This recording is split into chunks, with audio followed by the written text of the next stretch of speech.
go ahead, take a deep breath, pull it in, hold, and let it out. You're here today to develop and strengthen your mindset because you know that weekly training sessions in mindfulness is the missing link the world is searching for when it comes to business success. So set aside the external logistical side of business growth and come with me now to a world of focus, purpose, calm, confidence, and personal power using NLP and CBT tools and techniques. I am your host, Leah Marie, and you're listening to Flip the Switch. Hey there, you guys. Welcome to another podcast episode of Flip the Switch. Today's episode is a special episode because we are going to be talking with Cheryl Belber, who is going to be giving us an insider view into living a tragic experience, and it's not from the past. She is actually in the middle of it right now. This, you guys, is going to be a learning opportunity that is very unique. So you're even going to hear the emotion in her voice, and if you watch the YouTube version of this, you'll be able to see it. She is literally experiencing this tragedy in this moment, and one of the best parts about this is that she is going to help us recognize how we can flip the switch or move forward when we are in that space. She's going to tell us a story about how her business and the skill sets she built her business off of has been the rock that has kept her strong and sturdy and able to move forward in the face of this tragedy. During this episode, you are going to learn 3 things that you can use as takeaways. Number 1, financial clarity is essential for the good times and the bad. Number 2, how our skill sets can springboard us into fight mode when tragedy arises. And number 3, the importance of asking for help. So let's go ahead and jump in on this episode. I can't wait to introduce you to Cheryl Belber. Hey there, you guys. I am so excited about today's guest, Cheryl Belber. So excited to have you here. We are all in for a treat. Cheryl is not only bringing a story to you guys, but she's actually living the story right now. So oftentimes our guests are telling us about a past experience of where they've had to flip the switch in their mindset in order to move forward. But one of those things that's an interesting thing is that sometimes it's better to get it from someone who's living it in the moment, because they completely have a crystal clear explanation and ideas, and just all of the emotion is still raw and there. And so it really helps us to know what that experience truly is versus a memory of an experience. So this is one of the reasons why I'm so excited to have Cheryl come in, is because she's actually living this flipping of the switch mindset happening in this moment, with her life going from like A to Z, like upside down. So I'm excited about this because she is killing it underneath an amazing amount of pressure and stress. And so I wanted to bring her in here because I think that that is going to bring a lot of hope to a lot of people. And I think that it'll connect with a lot of people. So I am going to introduce you guys to Cheryl. So Cheryl is, she owns her own accounting firm. It's called Saratoga Bookkeeping Services. And she also, inside of that, or on the side of that, or combined with that, she'll give us a little bit of background on how these figure out. She doesn't only own the bookkeeping services in that accounting firm, but she also teaches entrepreneurs how to prioritize profit. And she does this by utilizing the profit first strategy. So I'm excited to be able to welcome Cheryl. And Cheryl, go ahead and tell us a little bit of how, maybe you can eloquently say how I just tongue-tied all of that. What part of it is, okay, I have my business running and then I'm also a teacher of the business, right? Those are the 2 pieces of it. Yeah, so first, real quick, thanks for having me. I really appreciate this opportunity because I do think it's going to help so many people. Life throws you like the biggest curveballs and you just have to go with it. And it is so important to keep going. So I'm excited to share my story. So truly thank you for this opportunity. And I hope it really helps some of your listeners. But real quick, like you said, my name is Cheryl. I own my own accounting firm, Saratoga Bookkeeping Services, where I provide done-for-you services. But I saw a huge need in the market where we have this huge gap of entrepreneurs who need to know how to understand their finances, who need to prioritize profit, but nobody was speaking to them. They're not in a position typically where they can outsource this yet. Maybe they don't know how to outsource it. Maybe they don't have the funds. Excuse me. So I saw this gap and I just wanted to be able to provide education and actionable steps where if you own your own business, you can manage your finances and ensure you prioritize profit, which truly is the reason why you are in business. So that is how my side business came about, if you will. Accounting 101 for entrepreneurs. It's a place where I give you actionable steps where you can manage your finance and use them to move that like vision you have into reality. Awesome. And that's just how it stems. So it's really like two equal parts. One is like a done for you service, and another is let me provide you those actual steps so you can prioritize profit if you're not in a position to outsource. Awesome. So it's kind of like the done for you and the DIY version. So Exactly. I love this so much because we were just talking for a quick second, a hot second, just before we got on the call, where oftentimes there are gaps when people jump into entrepreneurship and they literally, they don't realize what they're getting into, right?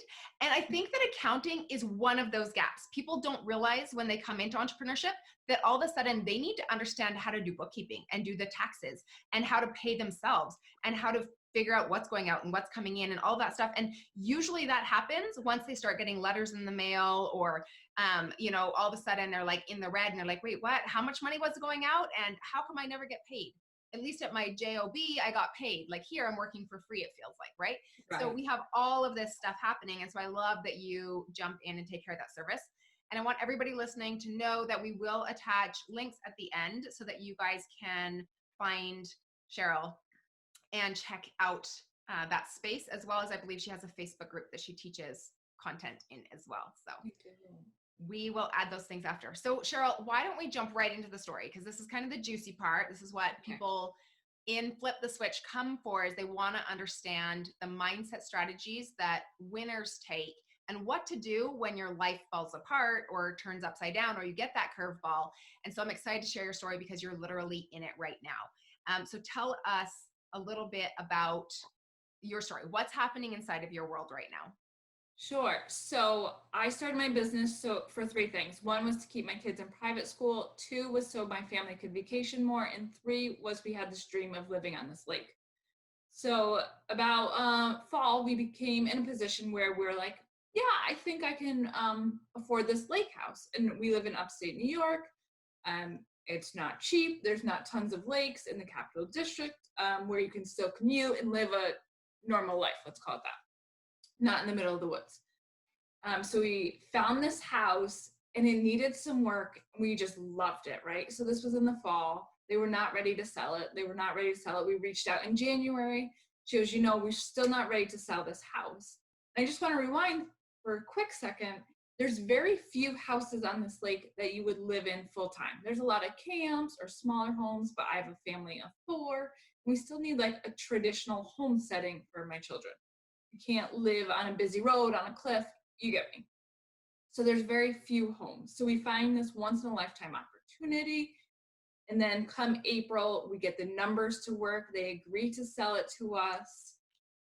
We're beyond excited. More than just having the house, we're envisioning our entire life in this property, how we're going to renovate it, what our weekends and our days after work will look like, how the boat will affect everything.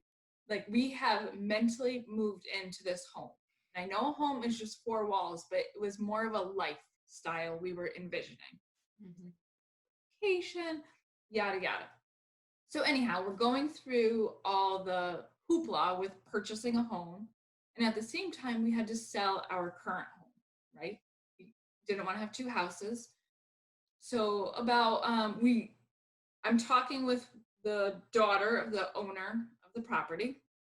And she sends me this nice email. Cheryl, we can't wait for your family to move into our home. Your kids are going to love it. There's so much fun. The doc, right.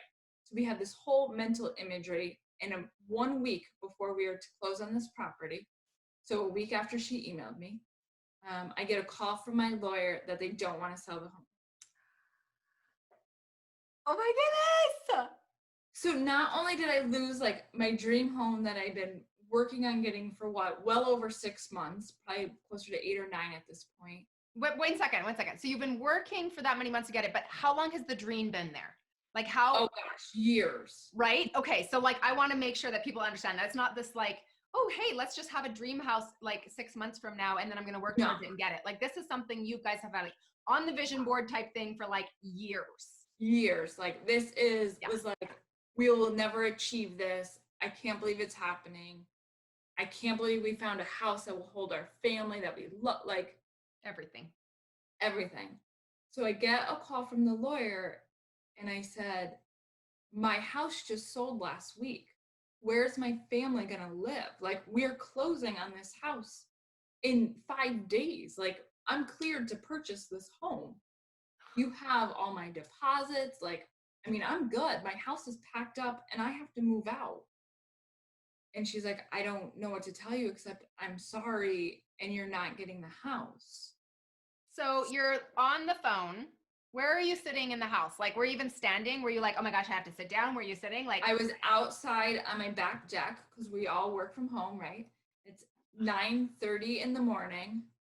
And I was like in shock. I mean, just disbelief and also scared. I mean, I have a family of 4, and where are we going to go? yeah, because your current home has sold. You can't back out of that because it's actually already gone past the point, like it's done. The next one, you still have 5 days left and they pull out. And now you're like, okay, we have to move our entire family to a new location, and it's not our dream. And it's actually like the opposite, because like we probably have to rent or Like, whatever. where are we going to go? Yeah. And we're in the midst of a global pandemic. Where are we going? Yeah. How did you tell your husband? I'm sorry? How did you tell your husband? So my husband works for corporate and he's on phone calls all day. So I peeked into, his little office at home, and it's just a desk in a room because we're packing up our entire house. And I go, we lost the home. And he just turns, and I was like, just in shock. Honestly, like, how does somebody do that? Yeah. So then it was a lot of feelings of like, poor me. Where do we go? How do I move forward? My kids have moved into this house mentally. They're little. They're 5 and 8. Like, they envisioned playing on the lake. My little daughter kept saying, we're getting our lake house. Their birthdays were coming up in a week and a half. Like, this was part of their birthday present, their brand new room. Yeah. It was a lot to take in. So for those of you guys that are you guys are hearing this, if you want to go and watch the YouTube version of this, so because you can actually, like, you can totally see the emotion. I'm trying not to cry. Right? Because I'm sorry, I'm totally asking you to relive like what just happened, like literally a couple weeks ago. So this is intense, right? We are in a pandemic. We have to go and move into a new place, which so many realtors there's not even showings in lots of places. You still have to run a business. Your husband's still working. Like, everything's upside down. We're in a housing market. Houses sell in 24 hours for $100,000 over what they're worth. Wow. Like, I'm exaggerating. It's like the worst time to try to buy a home. And where am I going to rent? Do you rent for 3 months? Do you rent for 6? Like, what do I do? Mm-hmm. Mm-hmm. So we have a shack on a lake that we sold so we could make it happen. Because why do we only have one boat. We don't need the shack and the lake house. Mm-hmm. And my kids don't have a summer place to go. And two, like, I mean, you could have at least moved in there for a few months to figure things out, but now you can't because you sold that too. Oh my goodness. So what did you do?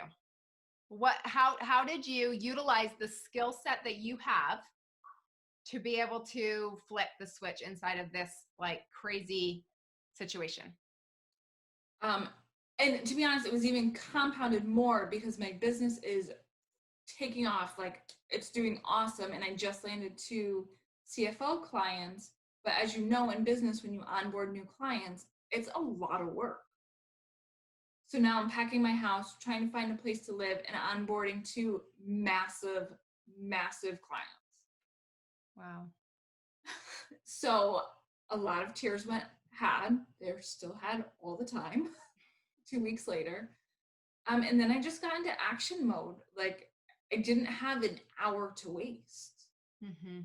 And that was just the truth. I just didn't have 1 hour to waste. So I called the realtor and I said, every single house that is in our budget that would fit my family, schedule it tomorrow.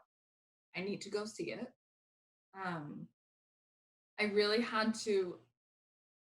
My husband is an engineer and he's very like stuck in his ways and like, this was the plan. This was the plan. So it's really getting him out of that mindset too. So I'm managing that as well. I was just gonna say, you're playing emotional support, like psychiatrist. You're playing, because you have to, the kids won't comprehend it right away either. So they're gonna keep asking, and you're like, oh my goodness, like I'm having a, like, so I mean, this is what happens, right? Like it rains, it pours type thing. So not only are we dealing with losing the house, having 2 brand new high level clients that we're onboarding, having to go and find a new place when your heart is completely somewhere else and broken, and then having all of these other 3 people in your family that you need to be the anchor for and support, because you know that there's no time to sit down and cry anymore. You have to cry on the go because of the timeline you're in. Wow. So that right there, you guys, is even like a mindset anchoring right there, right? Is she's like, I don't have time to sit and cry. I need to cry on the go and just show up. I'll break down later once we get into the new house and everybody's where they need to be. And that's like a mom thing too, right? Like, let's be honest. Right. Yeah. And pack up my house, which is not easy. I mean, I have a large home. To pack up and move is no fun, even if it was a perfect timeline. So it's been survival mode for sure. Mm-hmm. And I said to one point to my husband, I go, I just need to quit something. Like something just needs to go. And, you know, after an hour later, I snapped and made the plan. And no, I'm not going to quit something just because I'm in a really rough season right now. And that would be a temporary solve, but it would create a bigger headache long term. So it's really just managing. And letting go of expectations. Like my home normally is spotless and organized and like to a T, like you could just walk in. It's a cluster right now, which is stressful in itself, but something had to give, and that's what it was. Mm-hmm. Mm-hmm. So how did your business come in and kind of save the day inside of this space? Oh gosh, big time. So I teach all about financial clarity, which there's 3 steps to having financial clarity. Real quick, it's your accurate bookkeeping. It is having a purposeful budget. And it's having a strategic cash management system. So what saved me in the middle of this crisis, without being dramatic, but yeah, I don't have a place to live. Yeah.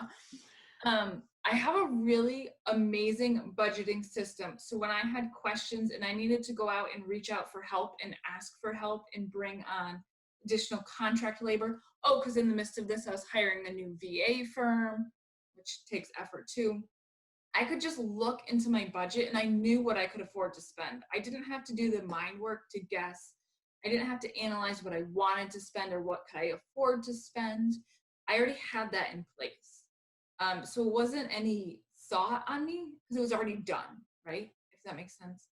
I also I'm so good about my cash management, meaning I prioritize earning a profit.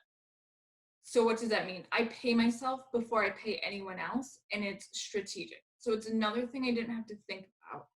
I get 42% of all my revenue comes back to me in the form of a paycheck, plus I save 5% for profit savings. So I didn't have to think about, do I have the funds for X, Y, and Z? I knew, right? Those processes were already in place. They're ingrained in my habits. So it was one less thing I had to worry about. When I had to go out to get the help and hire that firm, I knew exactly how much I could spend. I knew how much I valued the services I was outsourcing, and it wasn't more brain work. Mm-hmm. I love that, because One of the things that helps us to be able to bounce back or to move into action, even inside of a stressful situation, like we all have fight, flight, freeze, right? And you're in fight mode, right? So flight would be basically, just dropping. And that's like cutting everything. Like, I can't do this, I can't do that. Like freaking out, emotions everywhere, or money, like have knowing the idea what you're spending, where you're going, anything like that, right?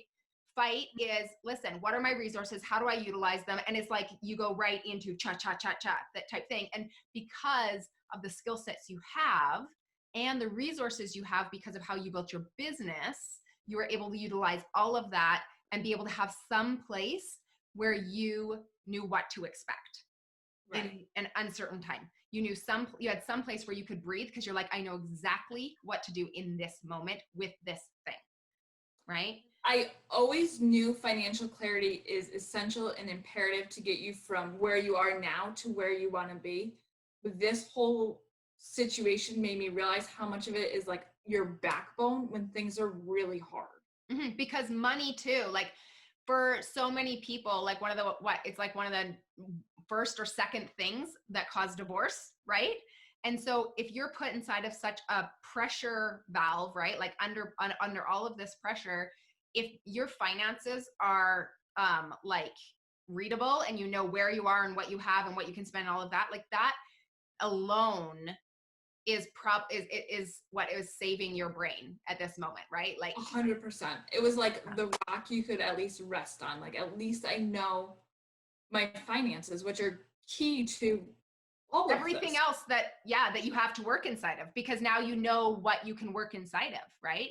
If you don't have that, there's so much uncertainty, so much unclarity, so much struggle. So being able to utilize those, I love that is a strategy you guys take from this. Maybe you're in a good spot right now, but take from her story, take from Cheryl's story, that when something comes up, because it will, it's just a matter of time, because that's part of life, right? That we do not want to be in the fight, or we don't want to be in flight, and we don't want to be in freeze. Because right now Cheryl's talking about her husband's analytical and she's having to try and move him from point A to point B mentally first. So he's in freeze mode, right? Yes.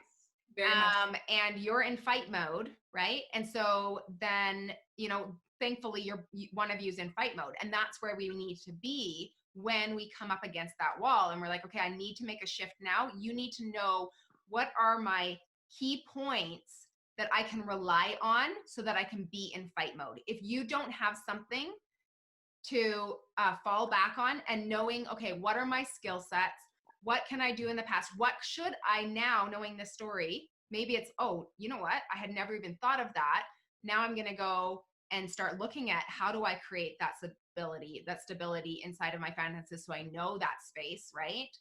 Yes, and so utilize Cheryl's story, you guys. Utilize it, learn from it, and start looking now at how you can set yourself up for success, because this is part of life. These things happen. And if you can set yourself up for success, the faster you can flip that switch and make sure that you're in fight mode and you can make it through. Awesome. Yeah, for sure. Thank you so much. So I'm loving this. So you guys have a place you're going into now, right? Are you still looking for a place, or do you have a place now? We're working it out. We have to move out in 48 hours. Do you know where you're going? We have some bouncing back and forth for a month, and we might have a new home at the end of August. Oh my goodness. Okay. So anybody out there that is spiritual and pray for Cheryl. I could use all the prayers. I will take them. Okay, awesome. Or send energy, send whatever you want to do. Whatever your thing is. Positive. Absolutely. If you're selling a house and you live in her area, DM her. Okay. Let's move forward into what are the habits that you have developed or you will develop now going forward because of what you learned? So coming into this, what are the habits that you had? I'm guessing they're around how you utilized your money, right? That have saved you. And what would you do differently? Like, what are you going to do now moving forward to prepare yourself for the next thing that happens in life? The next hiccup, for sure. Yeah. So I am adamant. My financial clarity is like over the top. I am obsessed with it. I really believe if you want to turn that vision into reality, it all stems from having financial clarity, which is those accurate bookkeeping. You got to know where you're coming from. That's the bookkeeping part. That strategic budget, which is the plan on how to get there, and that cash management system. So ensuring you pay yourself and you're not in business just to pay others, right? Or to keep it running, right? Like everything that comes in goes back into just keeping it alive. Oh, it like breaks my heart when I hear those stories. But yeah, so I had amazing financial clarity, and those habits are ingrained into my daily life. So those were phenomenal. What could I do better going forward? Is I really needed to start asking for help more, be okay with that, asking for help. And sometimes asking for help comes in the form of paying for it, which is completely fine. I pay for help. But it's swallowing your pride a little bit more. My mother's downstairs in my kitchen right now, packing up my kitchen. Like it's just being able to ask for help, and that's okay. Yeah, I love that. And I have a personal story around that, which I believe I've shared on another podcast, but essentially, I had to that was my flip the switch moment, is I had to redefine what strong meant, because originally strong to me as a child growing up in a family of 6 kids and being a middle child, I wasn't just like, I was the middle of 3 girls, and then I was also the middle of the 6. And my other sister and I, yes, there's 6 of us, so we can't technically be the center, but both of us talked it over, and she's like, no, you're definitely the middle child. So essentially, right? So, but inside of all of that, my mom always used the word of "you're the strong one." That's how she always identified me, right? You're the strong one there, because I learned through life and the crap it throws at you that how to persevere, how to get through. And I learned how to do that from a very young age, because I had a lot of struggles and challenges as a child that I had to overcome. And I know that a lot of people do in different ways, right? But one of the ways that I had actually built that definition, which she never said to me, but it was my own interpretation of it, was that if I'm strong, that means I can do it on my own. Because a lot of those challenges I had to do on my own. I didn't have a resource or whatever in that sense, right? And so it was something I learned. Being strong meant I could do it on my own. And at one point in my life, I really had to come to that spot where I came up against a wall, just like you, where I literally could not do it on my own. Like there was no possible way to do it on my own. And it actually was scarier to admit that than to actually deal with the problem I was dealing with. Like that was the scariest part, was to admit that I couldn't do it by myself. Because as soon as I realized I can't do this by myself, then I started to question, well, wait a second, if I'm not strong, then who am I? Like that's my identity. So if that's gone, who am I? Right. And it's like, like panic attack, like, and then you have like, okay, identity crisis. What does this mean? Everything. Right. And I literally had to come to a place where I was like, wait, what if, and it was a friend that brought this idea to me that helped me with this. We were chatting one day and she said, well, don't you think that it actually takes more strength to ask for help? Yes. I was like, oh my gosh, you're right. So in that moment, it allowed for me to keep that truth of who I am as a person, as being strong, and allowed me to ask for help and it to be okay. Because all of a sudden now I was actually stronger by asking for help and being okay with that, right? And so that moment of flipping the definition of that made so much of an impact on my life moving forward, right? For sure. Absolutely. So I love that is something that you are now recognizing and saying, you know what? It's okay to ask for help. In fact, absolutely, all of the winners out there, and not one of them accomplished what they have accomplished by themselves. Oh gosh, not one of them. Right? Okay, awesome. So what is just quick, and then we're going to finish up. What is the next level for you in leveling up? And maybe that is just like getting back into my routine, being on this place, whatever it is, right? So what does that look like, the next step for you going forward? And where can our listeners find you? So I guess there was one question before that. What one thing do you think, if you implemented now, would take you to the next level? And maybe that is asking for help. Sure. So I am looking to get back to that like solid routine. I thrive when I have a solid routine, and it ebbs and flows where sometimes like you're on it and then other times you're survival mode, like right now. So once I get back to that routine and have that steady place to live, hopefully in the next month, I know my business will continue to thrive. I will continue to grow. I will continue to really change lives and empower more people to prioritize. Yeah. And I'm really excited. And right now it's hard to see it because you're living it, but this story is going to be, I think, a major springboard for you being able to reach so many people because of this story. So right now it feels like the worst possible thing. And how could this possibly be good at any level? And yet, possibly a year from now or 6 months from now or whatever, you're going to look back at this and say, that was the best thing that ever happened to me. And this is why, right? Because it's going to take. I'm ready for that moment because right now it's hard. But literally, and here's the thing though, is that I know that you said like the lake house, right? Once in a lifetime opportunity. But, maybe those people weren't ready yet. Maybe they will be ready again later, and you're the first person they're going to call. Maybe another house will come available on a different lake that's nearby, or maybe you'll have a different opportunity. When one door closes, another one opens type thing. Sure.